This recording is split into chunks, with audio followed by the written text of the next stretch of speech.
पूर्व मुख्यमंत्री उत्तराखंड के एक रावत जी है, वो बोल रहे हैं कि कोरोना भी एक प्राणी है, उसको भी जीने का अधिकार है, उसको हम लोग क्यों मार रहे हैं, उसको तो जीने देना चाहिए। हाँ, तो सारा का सारा कोरोना इनके घर भेज दो ना, त्रिवेंद्र सिंह रावत जी के घर भेज दो सारा का सारा कोरोना। वो प्राणी है, ये पालेंगे अपने घर में। आप कोरोना के लिए बढ़िया बढ़िया गद्दे वद्दे लगा के उसको रखिए। अरे प्राणी है, कोरोना को देख पा रहे हो?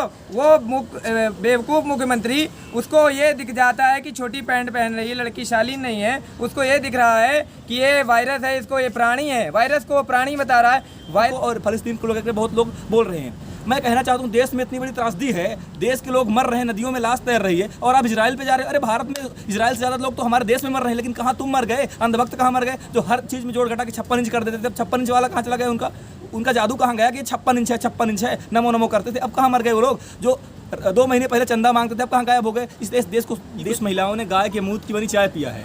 तो आप गुजरात को छोड़ दीजिए, दिल्ली जैसे शहर में, राष्ट्रीय राजधानी के लोग, जो कि महिलाएं शायद शिक्षित भी हैं, वो महिलाएं इस तरह का अंधविश्वास फैला रही हैं।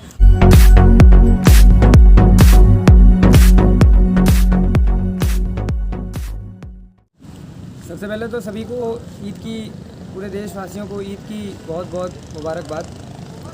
प्रधानमंत्री किसानों के मुद्दे पर बात करते हुए उन्होंने कहा कि किसानों को मैंने सीधे उसके बैंक खाते में पैसा डाले हैं। अरे हम कहते हैं खाते में पैसे मत डालो, हमें तुम्हारी भीख नहीं चाहिए, हमें अपने फसलों के दाम चाहिए। ये नौटंकी करना बंद करो।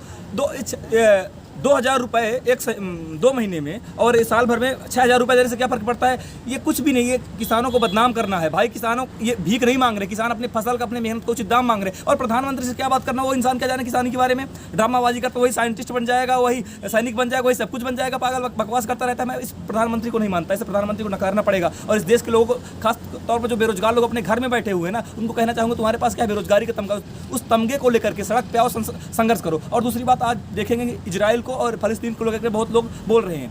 मैं कहना चाहता हूँ, देश में इतनी बड़ी त्रासदी है, देश के लोग मर रहे हैं, नदियों में लाश तैर रही है, और आप इजराइल पे जा रहे हो। अरे भारत में इजराइल से ज़्यादा लोग तो हमारे देश में मर रहे हैं, लेकिन कहाँ तुम मर गए? अंधभक्त कहाँ मर गए, जो हर चीज़ में जोड़ घटा के 56 इंच कर देते थे? अब 56 इंच वाला कहाँ चला गया? उनका जादू कहाँ गया कि 56 इंच है, 56 इंच है, नमो नमो करते थे? अब कहाँ मर गए वो लोग जो 2 महीने पहले चंदा मांगते थे? अब कहाँ गायब हो गए? इस देश के लोगों को सोचना पड़ेगा कि इनको पकड़ना पड़ेगा। जो लोग इस देश की नस्ल को बर्बाद कर रहे हैं, फसल को बर्बाद कर रहे हैं, उनसे जवाब लेना पड़ेगा। और प्रधानमंत्री को छोड़ दीजिए, अब उससे बात नहीं करना। कंगना रनौत जो लगातार किसानों को आतंकवादी खालिस्तानी बताती रही, आज वो इजराइल के साथ में है, और क्या कहते हैं इसके ऊपर? कंगना रनौत है क्या चीज़? क्या लेना देना है उसका इजराइल से? क्या लेना देना है फिलिस्तीन का?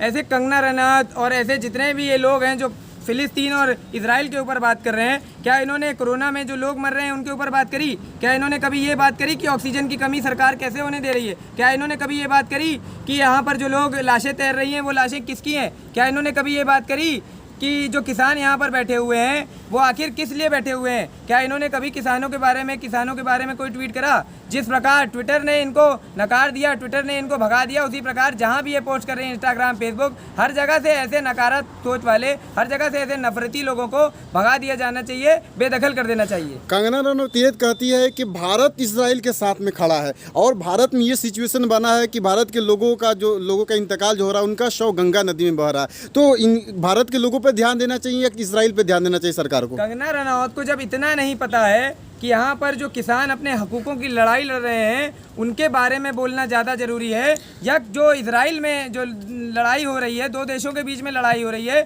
वो उनका आंतरिक मामला है। आखिर उस आंतरिक मामले पर हमारा क्या लेन देना है? जब किसानों के लिए जब ग्रेटा ने ट्वीट कर दिया था, तब तो कंगना ने कहा था ये हमारा आंतरिक मामला है, ये हमारे देश का मामला है। वो इजराइल का मामला है, फिलिस्तीन का मामला है, वो उनका आंतरिक मामला है। तुमको क्या पड़ी है उस आंतरिक मामले में बोलने की, या भारत को क्या पड़ी है उस आंतरिक मामले में बोलने के लिए? इजराइल और फिलिस्तीन आपस में लड़ाई कर रहे हैं, वो उनका मतभेद है, वो अपने तरीके से लड़ के झगड़ के प्यार से टेबल पे बैठ के बात करें।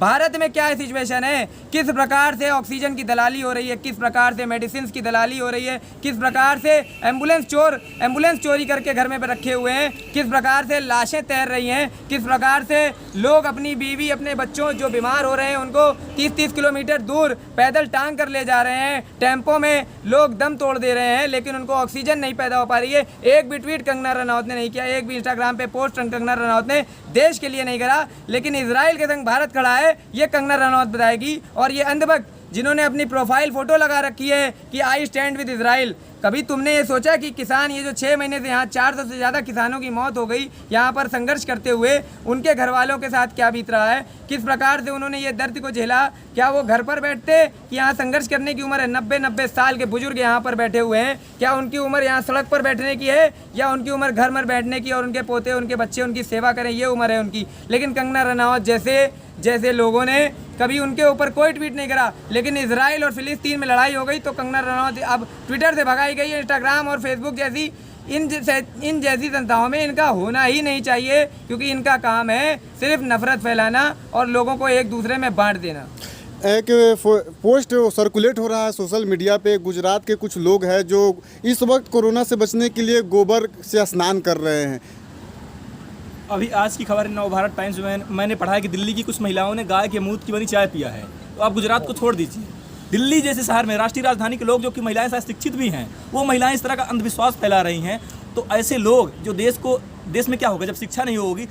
अंधविश्वास का जन्म शिक्षा से मतलब शिक्षा ना होने से होता है। तो जिनके पास शिक्षा नहीं होगी तो अंधविश्वास फैलाएंगे और अंधविश्वास ऐसे ही बढ़ेगा। तो ये सरकार जब तालीम को खत्म कर देगी तो अंधविश्वास फैलेगा और लोग अंधविश्वास को सच मानकर इस तरह के कर्मकांड करेंगे। कोई गोबर खाए, कोई गाय के मूत्र की चाय पिएगा। इन बेशर्मों से मैं कहना चाहता हूँ, शिक्षा अगर होगी तो ये सारे अंधविश्वास पाखंड खत्म हो जाएंगे। इसलिए इस देश को शिक्षा जरूरी है, लेकिन इस देश के जो हुक्मरान है शिक्षा को खत्म कर रहे हैं ताकि शिक्षित इंसान नहीं अंधभक्त पैदा हो। आप जान रहे हैं कि कोरोना इतना खतरनाक है, लेकिन बीजेपी के पूर्व मुख्यमंत्री उत्तराखंड के एक रावत जी है, वो बोल रहे हैं कि कोरोना भी एक प्राणी है, उसको भी जीने का अधिकार है, उसको हम लोग क्यों मार रहे हैं, उसको तो जीने देना चाहिए। हाँ, तो सारा का सारा कोरोना इनके घर भेज दो ना, त्रिवेंद्र सिंह रावत जी के घर भेज दो सारा का सारा कोरोना। वो प्राणी है, ये पालेंगे। अपने घर में आप कोरोना के लिए बढ़िया बढ़िया गद्दे वद्दे लगा के उसको रखिए। अरे प्राणी है, कोरोना को देख पा रहे हो? वो बेवकूफ़ मुख्यमंत्री, उसको ये दिख जाता है कि छोटी पैंट पहन रही है लड़की, शालीन नहीं है। उसको ये दिख रहा है कि ये वायरस है, इसको ये प्राणी है। वायरस को वो प्राणी बता रहा है। वायरस जो लोगों की जान ले रहा है, वायरस जिससे लोगों के घर तबाह हो रहे हैं, वायरस वो जो लोग यहाँ मर रहे हैं, जिनके घर वाले मर रहे हैं, उनसे पूछो ना जाके कि उसको पालना चाहिए, उसको जीने का अधिकार है। त्रिवेंद्र सिंह रावत जैसे मूर्ख नेता जब तक हमारे हुक्मरानी में रहेंगे तब तक देश का यही हाल होता रहेगा। हम राम मंदिर की मांग करते हैं, हम मस्जिदों की मांग करते हैं, हम मांग करते हैं कि मंदिर बन जाएं, लेकिन हमने ये नहीं मांगा कि अस्पताल बनने चाहिए, शिक्षा के लिए संसाधन बनने चाहिए। जब तक शिक्षा नहीं होगी ऐसे ही मूर्ख मुख्यमंत्री बनते रहेंगे और मुख्यमंत्री ऐसे ही बयान देते रहेंगे। लोग यहाँ मर रहे हैं और इनके ऐसे बयान लोगों की भावना को ठेस पहुँचा रहे हैं। आने वाले उत्तराखंड के चुनाव में, उत्तर प्रदेश के चुनाव में इनको करारा जवाब दिया जाएगा, इनके मुंह पे करारा तमाचा वोट का मारा जाएगा। आप जान रहे हैं कि कोरोना की वजह से आज देश में त्राही त्राही मचा हुआ है, लेकिन आखिर बीजेपी के कुछ मंत्री या मुख्यमंत्री ऐसा बयान क्यों देते हैं? ये फांसीवाद का ही चरित्र होता है, ठीक ना? सिर्फ रोटी और ड्रामा का खेल चलेगा और आपको कुछ ऐसे जादू फेंके जाएंगे कि आप उसी में उलझे रहो। ये उलझाने के लिए लोग बोलते हैं, ये इतने नासमझ नहीं है, लेकिन ये देश की जनता को ट्रायल करते रहते हैं। जनता समझदार है कि नासमझ है। फांसीवाद में यही होता है कि आपको ड्रामा के द्वारा आपके दिमाग को धीरे धीरे ब्रेन वॉश किया जाएगा और आखिरी में देखा जाएगा आपका दिमाग पूरी तरह से खाली होगा कि नहीं। तो जब इंसान का दिमाग पूरी तरह से खाली हो जाएगा तो चल देंगे हमारा साणों की तरह सड़कों पे। ये ट्रायल कर रहे हैं, ट्रायल में सक्सेस भी हो रहे हैं कि दिन प्रतिदिन देखोगे आप तो जो फांसीवाद का चरित्र है उसमें बढ़ोतरी होती जा रही है। भारत के लोग फांसीवाद की ओर जा रहे हैं। अभी सबको समझ में नहीं आएगा, लेकिन जिस दिन ऐसा ये हो जाएगा तब समझ में आएगा कि भारत कहाँ चला गया, क्या था, क्या से क्या हो गया। अभी आप राजपथ की अगर देखेंगे, राजपथ कितना खूबसूरत था, उसको सेंट्रल विस्टा प्रोजेक्ट के तहत इस समय बर्बाद कर दिए। अब सोचो, इस देश में इस समय जरूरत है हॉस्पिटल की, लेकिन प्रधानमंत्री का आवास बन रहा है, ठीक ना, और संसद भवन बन रही है। जरूरी क्या है, लेकिन उसको एसेंशियल वर्क में डाल दिया गया है। बेशर्मी देखो, एक राजा को अपना महल बनवाने की जरूरत है, जनता मर रही, उसको फिक्र ही नहीं है। नदियों में लाश बह रही है, उसको फिक्र नहीं। उसी नदी में जिसको बोला था गंगा माँ ने मुझे बुलाया है। तो नरेंद्र मोदी जी को मैं कहना चाहता हूँ, अभी भी जाओ, गंगा ने आपको बुलाया, आप जाके देखोगे आपके गंगा का क्या हाल कर दिए। गंगा का पानी कैसा हो गया, गंगा की में लाशें तैरने लगी। आप कहाँ हो? आप जाके देखो, अपनी माँ को सुधारो, साफ करो।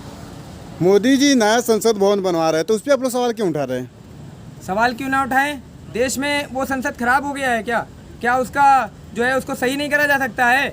उसकी लीपापोती करके उसको दोबारा से बनाया नहीं जा सकता है? नहीं, नया संसद बनाएंगे, पर संसद वैसा बनाएंगे जो गुलवोकर की किताब में बना हुआ है, जो मनुस्मृति में बना हुआ है, वैसा संसद बनाएंगे। संसद ऐसा बनाएंगे जो आरएसएस की किताब में बना हुआ है, वैसा संसद बनाएंगे। संसद की क्या जरूरत है? और इस समय जब देश में इतनी बड़ी महामारी चल रही है, देश में लोग मर रहे हैं, हजारों लाखों लोग मर रहे हैं, रोज लोग कोरोना पॉजिटिव पाए जा रहे हैं, रोज लोगों के घर परिवार बर्बाद हो रहे हैं, उस समय सेंट्रल विस्टा प्रोजेक्ट को जो है क्यों नहीं बंद करा जा सकता है। छत्तीसगढ़ में भी मुख्यमंत्री आवास बन रहे थे और भी कई सरकारी बंगले बन रहे थे, सरकारी दफ्तर बन रहे थे। उस कार्यक्रम को रोक कर छत्तीसगढ़ के मुख्यमंत्री ने उस पर रोक लगा दी। तो प्रधानमंत्री के इतने लोग समझा रहे हैं कि इसको बंद कर देना चाहिए, लेकिन नहीं, वो काम चल रहा है। और जब द क्विंट के पत्रकार ने वहाँ रिपोर्ट करने गए तो उनको रोका गया, उनको उस खबर को छापने से मना करा गया, उनको वहाँ पर जाने से मना करा गया। तो क्यों, क्या हमारे देशवासियों को उस सड़क पे जाकर फ़ोटो खींचने की आज़ादी नहीं है?